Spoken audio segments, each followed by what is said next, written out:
एक मोमदन लड़का लड़की को लेके आया था और उसने शादी कर रखी है लड़की से। क्या नाम है लड़का और लड़की? लड़के का नाम था पहले शादी करने से पहले परवेश, अब उसने नाम बदल दिया परवेज। हिंदू लड़की से शादी करके लाया है और यहाँ बलदारी कॉलोनी बख्तारपुर दिल्ली 36 में रहता है। पब्लिक इकट्ठी होती गई, एक दो लेडीज और अंदर गई तो लेडीजों ने पूछा भाई क्या हुआ, तो उस लेडीजों से उसने बताया कि भाई मेरे साथ ऐसे ऐसे बात हुई है, इसका नाम परवेश था और इसने मेरे से शादी की है। आज उस शादी होने एक हफ्ते के बाद पता लगा कि लड़का मोमदन है। लड़की की प्राइवेट पिक्चर भी थी उसके पास, इस जबरदस्ती से उससे शादी की है।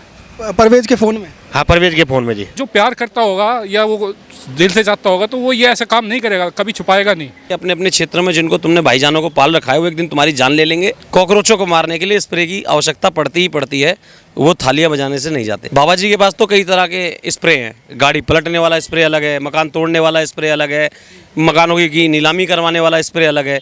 तो बाबा जी के पास तो हर बीमारी का अलग स्प्रे है। उत्तर प्रदेश से दिल्ली के अंदर इसलिए विषय आते हैं, चाहे वो गौकसी का हो चाहे लव जिहाद का हो, क्योंकि उत्तर प्रदेश में कानून सख्त है और इनको अच्छी तरह पता है कि योगी इनका बाप बैठा हुआ है वहाँ पर और वो इनकी ऐसी तैसी मार देंगे, घर बिकवा देगा, इनको जेल में डलवा देगा और अगर ये नहीं माने, अपनी इसी मानसिकता से बहन बेटियों को फंसाते रहे तो एक एनकाउंटर भी करवा देगा। तो इसलिए योगी बाबा जी की तो जय जयकार है। नमस्कार, मैं और अवस्थी और आप देख रहे हो न्यूज़ हिंदी। साक्षी हत्याकांड को बीते अभी सिर्फ 3 ही दिन हुए थे, लेकिन एक नया मामला जो है दिल्ली में सामने आया है और ये दिल्ली के अलीपुर में आज हम मौजूद हैं। अलीपुर का ये पुलिस स्टेशन है। यहाँ पर एक नया मामला सामने आया है जिसमें ये कहा जा रहा है कि एक लड़की को झूठा नाम बता करके फिर से एक लड़के ने फंसाया है और वो मुस्लिम समुदाय से है। उसको गाँव के कुछ लोग हैं पकड़ करके इस थाने में लाए हुए हैं। आपको इन लोगों से बात कराएंगे और दिखाएंगे कि इन लोगों का क्या कहना है। आप हमारे साथ बने रहिए। क्या नाम आपका? मेरा नाम राहुल वशिष्ठ है जी। कौन से गाँव में रहते? मैं ताजपुर गाँव का रहने वाला हूँ। अच्छा, ये जो अलीपुर थाने में आप यहाँ लोग क्यों आए हैं? हम इसलिए आए जी, आज हमारे यहाँ बख्तारपुर दिल्ली 36 में एक मोमदन लड़का लड़की को लेके आया था और उसने शादी कर रखी है लड़की से।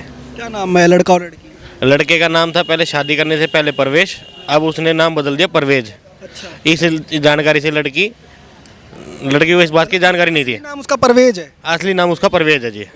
और नाम बदल के रहता था परवेज? परवेश नाम था, उसने लड़की को जो नाम बताया था परवेश नाम, हिंदू नाम बताया था। आप लोगों को कहाँ मिले ये? हमें सुबह फ़ोन आया था हमारे हिंदू संगठन से और उस टाइम मैं सो रहा था, जब मेरे को बताया गया कि भाई ऐसे ऐसे एक लड़का हिंदू लड़की से शादी करके लाया है और यहाँ बलदारी कॉलोनी बख्तारपुर दिल्ली 36 में रहता है।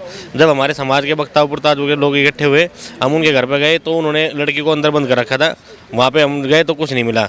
बाकायदा पड़ोस की लेडीज़ों ने वहाँ पे फ़ोटो खींच के रख रखा था कि भाई ये प्रूफ है हमारे पास, इस घर में लड़की है। हमने बोला भाई ये दरवाज़ा बंद क्यों कर रखा है? बोला इसमें कुछ नहीं है। फिर काफ़ी आदमी इकट्ठे हो गए थे वहाँ गाँव गांड के भी, उन्होंने दरवाज़ा खुलवाया था, वो लड़की उसके अंदर पाई। उसके अंदर पाने के बाद हमने लड़की को बाहर निकाला, उस लड़के से पूछा भाई ये क्या है? बोला जी ये मेरी क्या नाम है दोस्त की फ्रेंड है, मेरी बहन की फ्रेंड है। हाँ, उसने झूठ बोला। फिर उससे पूछा, लड़की बोली कि ऐसा कुछ नहीं है जी, मैं इसकी फ्रेंड हूँ और मिलने आई थी इससे। मैं क्या मिलने आई थी तो इसके अंदर क्या करी थी? तो उस बात उन्होंने काफ़ी देर तक उन्होंने उलझाए रखा। फिर पब्लिक इकट्ठी होती गई, एक दो लेडीज और अंदर गई तो लेडीजों ने पूछा भाई क्या हुआ, तो उस लेडीजों से उसने बताया कि भाई मेरे साथ ऐसे ऐसे बात हुई है, इसका नाम परवेश था और इसने मेरे से शादी की है और नरेला मंदिर में आर्य समाज मंदिर है कोई, वहाँ पे उसकी शादी हुई है और लड़की की बहन भी माँ भाई भी सारे इकट्ठे थे।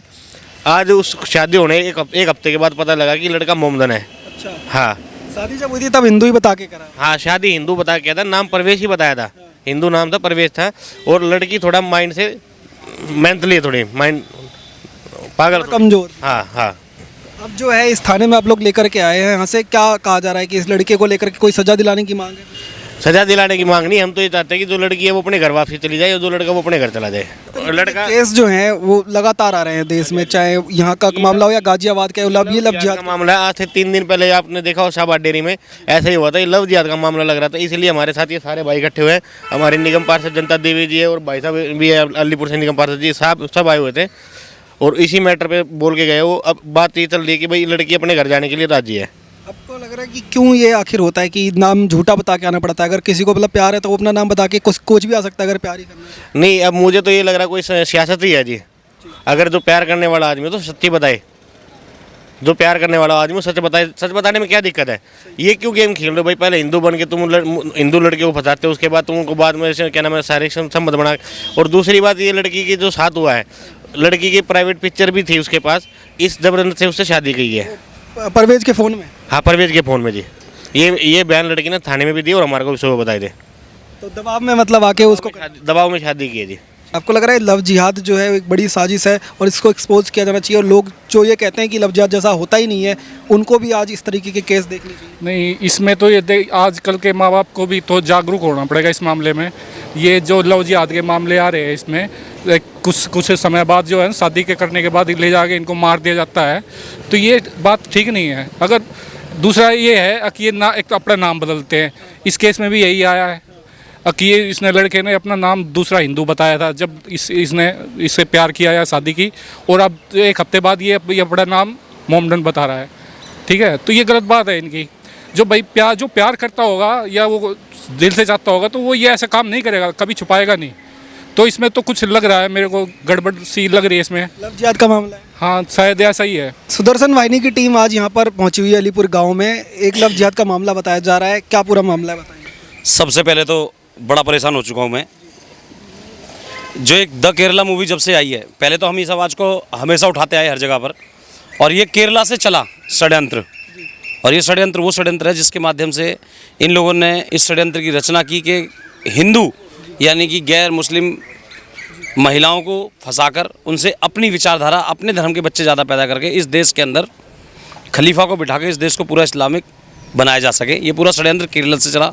उसके बावजूद लगातार इस चीज़ों पर विषय पर अभी चाहे श्रद्धा हो, चाहे निकिता तोमर हो, या बहुत सारी लड़कियां हो, या अभी फिलहाल की घटना गाजियाबाद की आशा नाम की लड़की है, उसको पता है नदीम ने काट दिया। किस लिए काट दिया कि वो रोज़ उसके बाद जूस पीने जाती थी, और उसी में उनका अट्रैक्शन हुआ, नंबर आ गया। केरला मूवी एक स्प्रे का काम करके आई है, जो ये जिहादी थे, लव जिहादी नाम के जो कीड़े हैं उनको बाहर निकल रहे हैं वो, और उनकी मानसिकता बाहर निकल रही है, और जो लड़कियाँ फिल्म देखने के बाद जागरूक हो रही हैं उनको कत्ल कर दिया जा रहा है, जैसे अभी फिलहाल में साक्षी को हुआ है। आज मैं यहाँ पर ये बताना चाहता हूँ कि आखिरकार कब तक इस तरीके से लड़कियों के साथ इस तरीके की दुर्दांत घटना होती रहेगी? आखिरकार क्यों दिल्ली की जनता को, खासकर मैं दिल्ली की बात करता हूँ, और आप देखिए बहुत सारे विषय आते हैं उत्तर प्रदेश से दिल्ली के अंदर इसलिए विषय आते हैं, चाहे वो गौकसी का हो, चाहे लव जिहाद का हो, क्योंकि उत्तर प्रदेश में कानून सख्त है और इनको अच्छी तरह पता है कि योगी इनका बाप बैठा है। इनको अच्छी तरह पता है कि योगी इनका बाप बैठा हुआ है वहाँ पर, और वो इनकी ऐसी तैसी मार देंगे, घर बिकवा देगा, इनको जेल में डलवा देगा, और अगर ये नहीं माने, अपनी इसी मानसिकता से बहन बेटियों को फंसाते रहे, तो इनको एनकाउंटर भी करवा देगा। इनको अच्छी तरह से पता है, इसीलिए ये लोग, दिल्ली में कानून नहीं है, और दिल्ली में इनका संरक्षक असली इनका बाप अरविंद केजरीवाल बैठा है, जो अगर ये लोग किसी भी तरीके से, जैसे मोहम्मद अफरोज को 14,000 10,000 रुपये और मशीन दे दी थी, इनको भी दे देगा। 10 लाख रुपए की घोषणा करिए साक्षी के मरने पर अरविंद केजरीवाल ने। लोगों को तो स्वागत करना चाहिए। नहीं, स्वागत करने के लिए तैयार बैठे ना, इसका मतलब 10 लाख रुपए में मर जाए, स्वागत नहीं है। ये शर्मिंदगी वाली बात है कि हमारी बहन बेटियों की कीमत 10 लाख रुपए लगाई गई है। हमारी बहन बेटियों की कीमत ये क्यों नहीं लगाई कि स्टेट गवर्नमेंट की तरफ से जो एक केस दर्ज होता है उसमें सरकार या वो अपने वकील को क्यों पार्टी नहीं बना रही है, इसको जल्दी से जल्दी फांसी दिलाने के लिए, ये सोचने वाली बात है। लेकिन सरकार, लिख लीजिए आप, जब भी किसी भी स्टेट के अंदर ऐसे कृत्य होते हैं तो उसमें एक लेटर लगता है राज्य सरकार का, एक पार्टी राज्य सरकार भी बनती है। 10 लाख रुपए की जगह अरविंद केजरीवाल जी उसमें पार्टी बनते राज्य की तरफ से, अपना वकील खड़ा करते, इसको जल्दी से जल्दी फास्ट ट्रैक कोर्ट का आदेश देकर। क्यों नहीं बन रहा, आपको लग रहा है क्यों नहीं बन रहा? भैया, अगर फास्ट ट्रैक कोर्ट का ये आदेश दे देते और अगर इस पर कानून बना देंगे तो जिनको ये सैलरी दे रहे हैं मौलवियों को, वो कैसे, उनको कैसे खुश करेंगे? जो इनका, मैं एक रिसेंटली बताता हूँ छोटा सा एक विषय आपको। अभी निगम पार्षद के चुनाव हुए थे, दलवीर माथुर पूरे क्षेत्र के अंदर जीतते हुए चले गए और लोगों ने बधाइयाँ देनी चालू कर दी, लेकिन जैसे ही मीर बिहार में पहुँचे, वहाँ पर इनकी सैलरी, फ्री बिजली पानी ने काम कर रखा था, वहाँ पर वो व्यक्ति हार गया। अगर ये इस तरीके की घोषणा कर देते कि भाई फास्ट ट्रैक में सज़ा दी जाए या ऐसा कुछ कर देते, तो इनके जो वो आका हैं, वोटर वाले जो आका हैं, वो अरविंद केजरीवाल जी के नाराज़ हो जाते और इनको अगली बारी चुनाव में जो इनका पक्का वोट बैंक है वो हिल जाता।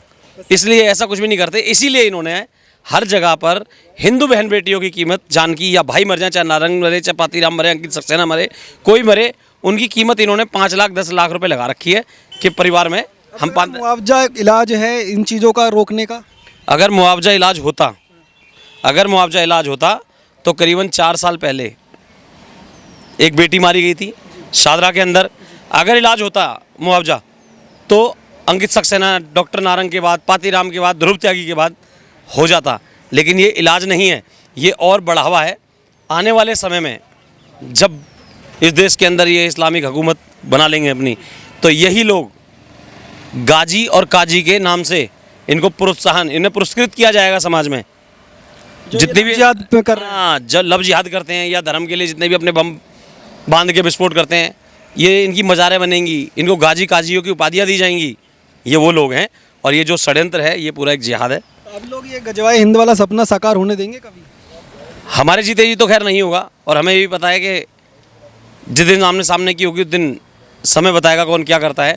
लेकिन गजवाए हिंद जब तक बहुत सारे हिंदू सनातनी जिंदा हैं, ये गजवाए हिंद का ही मॉडल इनका फेल किया जा रहा है, जो हर जगह लव जिहाद के माध्यम से ये जो लड़कियों को फंसाते थे, इनको हम बिल्कुल बेपर्दा कर रहे हैं और इन्हीं की भाषा में जवाब दे रहे हैं। कहते हैं कि हिंदू संगठन जो है वो जानबूझ करके लव जिहाद का नाम दे रहे हैं। लव जिहाद जैसी चीज़ तो एग्जिस्ट ही नहीं करती है। अगर उन्हें ये लगता है कि हिंदू संगठन लव जिहाद का नाम दे रहे हैं, तो उपराष्ट्रपति बड़े बड़े एक कंट्री के, मैं नाम भूल रहा हूँ, उन्होंने उपराष्ट्रपति ने बोला था कि जाओ गैर मुस्लिमों की बच्चियों की कोख से अपनी मानसिकता के बच्चे पैदा करो, वही आगे चलकर उस देश के ऊपर हमें राज दिलवाएंगे, वही हमारी शरीयत लागू करवाएंगे, वही इस्लामिक राष्ट्र बनाएंगे, और इसमें गैर मुस्लिमों की महिलाओं की कोख वो हमारे बहुत काम आएगी। तो ये, और दूसरी बात ये है कि आप जाकर देख लीजिए मौलाना मौलवी, अगर ये एजेंडा नहीं है तो क्यों ब्राह्मण, बनिए, ठाकुर, दलित या इनकी बेटियों को से शादी करने वालों पे इनाम रखा हुआ है, क्यों रखा हुआ है? अगर ऐसा नहीं है तो उस पर क्लियर करके बताएं। दूसरी बात, आप मुझे बताइए, लव जिहाद के विषय में श्रद्धा की हत्या हो गई, अभी साक्षी की हत्या हो गई, निकिता तोमर की हत्या हो गई, एक संगठन बताइए मुस्लिमों का, एक संगठन जिसने इनकी फांसी की मांग की हो, एक संगठन बताइए। वल्गिन की, जिन वकीलों की हम शक्ल नहीं देख सकते, हमारी औकातें नहीं हैं, 20, 25, 30, 40 लाख रुपए एक हेयरिंग के लेते हैं, वो वकील अगले दिन सवेरे इनके पक्ष में कैसे केस लड़ने पहुंच जाते हैं? ऐसे कौन सा सिस्टम है जो वहाँ पर इनको मजबूर कर देता है खड़ा करने के लिए? कह रहे हैं इनके पीछे बहुत बड़ा सिस्टम है और लोग लगे हैं। ज़कात फाउंडेशन है, PFI है, और भी जमीयत उलेमा है, हिंद है, बहुत सारी ऑर्गेनाइजेशन काम कर रही है, और वो किसी मुसलमान के सपोर्ट में कम और गैर मुस्लिमों के विरोध में ज़्यादा काम कर रही हैं। कहा द केरला स्टोरी आने के बाद जो है देश में काफ़ी मामलों के खुलासा होने शुरू हुआ है। अभी तक आपने देखा होगा केरला स्टोरी रिलीज़ होने के बाद से आज तक भी लोग ये कहते हैं कि ये प्रोपेगेंडा फैलाने की कोशिश है, फेक मूवी है, इस तरीके का जो लोग नैरेटिव बना रहे थे। अब साक्षी का केस और आज यहाँ थाने में केस आया, इस तरीके के केस जो है, क्या उनको आज आईना दिखाने का काम कर रहे हैं? देखिए, जो देश के प्रधानमंत्री हैं वो संघ के प्रचारक भी रहे हैं, और उन्होंने ज़मीनी लेवल पे बहुत काम किया है, बहुत कुछ देखा है। उन्होंने ऐसे ही घोषणा नहीं कर दी द केरला मूवी देखने की लोगों को, उन्होंने ऐसे ही घोषणा नहीं कर दी द कश्मीर फाइल फिल्म देखने की। क्या देश का प्रधानमंत्री और इंडिकेशन क्या दे लोगों को कि भैया तुम जागरूक हो जाओ। कश्मीरी पंडितों को जब द कश्मीर फाइल देखने के लिए इसलिए लोगों को बोला ताकि वो समझ जाएं कि अपने अपने क्षेत्र में जिनको तुमने भाईजानों को पाल रखा है वो एक दिन तुम्हारी जान ले लेंगे। और जो केरला मूवी में उन्होंने आह्वान किया कि केरला मूवी रिलीज हुई है, यानी कि कहीं ना कहीं प्रधानमंत्री भी इस पर बहुत एक्टिव हैं, इन विषयों पर उन्हें जानकारी है, वो धीरे धीरे इस पर आएंगे। लेकिन मैं आपके चैनल के माध्यम से एक निवेदन करना चाहूँगा, हम अभियान चला रहे हैं लव जिहाद पे पूरे देश के अंदर कानून बनाने के लिए, और हम सारे संगठनों से एक निवेदन करना चाहते हैं कि अगर या तो आप आकर कानून बनाने के लिए लीड कीजिए तो हम समर्थन देने के लिए तैयार हैं, हमारे जैसे और जो संगठन हैं हम उनसे भी समर्थन पत्र देने के लिए आपको तैयार हैं, और अगर आप खुद नहीं कर सकते तो आप हमारे को समर्थन पत्र दीजिए कि लव जिहाद पे कानून बने, हम रोड पर उतरने के लिए तैयार हैं। उत्तर प्रदेश के जैसा लव जिहाद का कानून यहाँ भी होना चाहिए दिल्ली में? हकीकत में तो उत्तर प्रदेश जैसा मुख्यमंत्री दिल्ली में होना चाहिए, कानून तो अपने आप बन जाएगा। एक बार बाबा जी के हाथ में दिल्ली संभलवा दो, आपको दिखाया जाएगा कि शाही इमाम भी जो है ना, जिसको अभी तक पुलिस पकड़ नहीं पाई है, 3 दिन बाद वो भी खुद जाकर थाने में सरेंडर करेगा कि भैया मौलाना साद नहीं, जो दिल्ली के शाही इमाम हैं वो जाकर सरेंडर करेंगे। उन पर बहुत सारे केस हैं, अभी तक दिल्ली पुलिस हाथ नहीं लगाई है ना, फिर यही दिल्ली पुलिस जाके हाथ नहीं लगाएगी, कॉलर पकड़ के लेके आने की भी जरूरत नहीं पड़ेगी। शाही इमाम खुद जाएगा थाने में, बगल में ही कमला मार्केट चला जाए या जामा मस्जिद चला जाए, कहीं भी थाने में जाकर खुद बोलेगा भैया मुझे अरेस्ट कर लो, नहीं तो क्या फायदा। दिल्ली में मतलब योगी मॉडल दिल्ली में भी चाहिए, बिल्कुल चाहिए, क्योंकि कॉकरोचों को मारने के लिए स्प्रे की आवश्यकता पड़ती ही पड़ती है, वो थालियां बजाने से नहीं जाते। स्प्रे कहाँ, यूपी में तो कहते हैं बुलडोजर चलाते हैं, वो भी अल्पसंख्यक समुदाय को टारगेट करके। बाबा जी के पास तो कई तरह के स्प्रे हैं, गाड़ी पलटने वाला स्प्रे अलग है, मकान तोड़ने वाला स्प्रे अलग है, मकानों की नीलामी करवाने वाला स्प्रे अलग है। तो बाबा जी के पास तो हर बीमारी का अलग स्प्रे है, तो इसलिए योगी बाबा जी की तो जय जयकार है ही है। आज ये जो यहाँ अलीपुर का केस है, इसमें आपको लगता है कि यहाँ पर न्याय मिलेगा जो अलीपुर पुलिस स्टेशन के अंदर इन लोगों को लाके? देखिए, हिंदू संगठनों का काम जो वो कर रहे हैं, न्याय जब मिलेगा जब इस देश के अंदर जैसे कई राज्यों में कानून बना हुआ है, यहाँ भी बने। मैंने आपको पहले ही बताया, आज उत्तर प्रदेश से ज़्यादातर लोग दिल्ली में, इसीलिए ये लोग आकर गाय काटते हैं और लव जिहाद में बहनों को फंसाकर शादी करते हैं, क्योंकि यहाँ पर कानून नहीं है और उसी कानून ना होने का यहाँ पर फ़ायदा उठाया जाता है और उसी का नुकसान हिंदू समाज को, अपनी बहन बेटियों को ब्रीफकेस में, अपनी बहन बेटियों को फ्रिज में, अपनी बहन बेटियों को रोड पर कुचलते हुए, अपनी बहन बेटियों को गाड़ियों से कुचलते हुए वाली घटनाओं को हम खुद अपनी आंखों से देख रहे हैं, क्योंकि यहाँ पर कानून नहीं है। एक अंतिम सवाल कि किसी तरह से इस तरीके के केस जो लगातार रोज रोज आ रहे हैं, नाम बस बदलते रहते हैं पर केस थम नहीं रहे हैं, किसी तरह से क्या इनको रोक लगाया जा सकता है? हिंदू समाज किसी तरह से जागरूकता लाई जा सकती है जो इस तरीके की? देखिए, इसमें रोक एक ही तरीके से लगाई जा सकती है कि जिस तरीके से ये जितने भी पार्टियां हैं, जिस तरीके से अपने काम दिखाती हैं, उसी तरीके से हिंदू संगठन वालों को अलग अलग क्षेत्रों में बोर्ड लगाने चाहिए कि कलावा बांधने वाले और टीका लगाने वाले जो झूठे लोग हैं और जो नाम बदलने वाले हैं, उनसे सावधान रहें। लास्ट में आपके चैनल के माध्यम से एक बोलना चाहूँगा, मेरी बहनों, मेरी बच्चियों, मेरी बेटियों, आप लोगों से निवेदन कर रहा हूँ कि आप चाहे किसी भी लड़के के साथ रिलेशन में आएँ, उनके साथ उनको कभी भी वीडियो कॉल ना करें, वीडियो कॉल पे उनके बोलने पर अश्लीलता ना दिखाएं, अपने कपड़े ना उतारें, या शादी से पहले किसी के साथ भी कहीं पर भी रिलेशन में ना आएँ। और उन लोग अगर वीडियो बनाते हैं तो उनसे सावधान रहें, ताकि कल को वो वीडियो आपकी मजबूरी का फ़ायदा ना उठाकर आपका कत्ल ना कर सकें। आपके परिवारों को, जो पूरा परिवार आज आपको 20-22 साल पूरा पालता है, खुद गीले में सोता है और आपको सूखे में सुलाता है, उस परिवार के सम्मान को और उस परिवार का सर्वनाश मत करो अपने छोटे से सुख के लिए। आपके वीडियो के माध्यम से लास्ट में यही मैं एक संदेश देना चाहूँगा, लव जिहाद से सावधान रहें। तो लगातार जो है आज़ाद विनोद की सुदर्शन वाहिनी की टीम हो या यहाँ के क्षेत्रीय लोग इनसे बात कर रहे थे, इन सभी लोगों का यही कहना है कि इस क्षेत्र के अंदर जिस तरीके का ये मामला सामने आया है, ये बेहद चौंकाने वाला है। लेकिन ग्रामीण लोगों की जागरूकता है, जिसके नतीजा आज ये है कि जो परवेज़ अपना नाम बदल करके प्रवेश नाम रख करके हिंदू लड़की की शादी कर रहा था, आज वो इस थाने के अंदर है और इस जागरूकता की वजह से ही देश के अंदर तमाम मामले आज खुल करके सामने आ रहे हैं। आप देखते रहिए ओ न्यूज़ हिंदी। धन्यवाद। जय हिंद।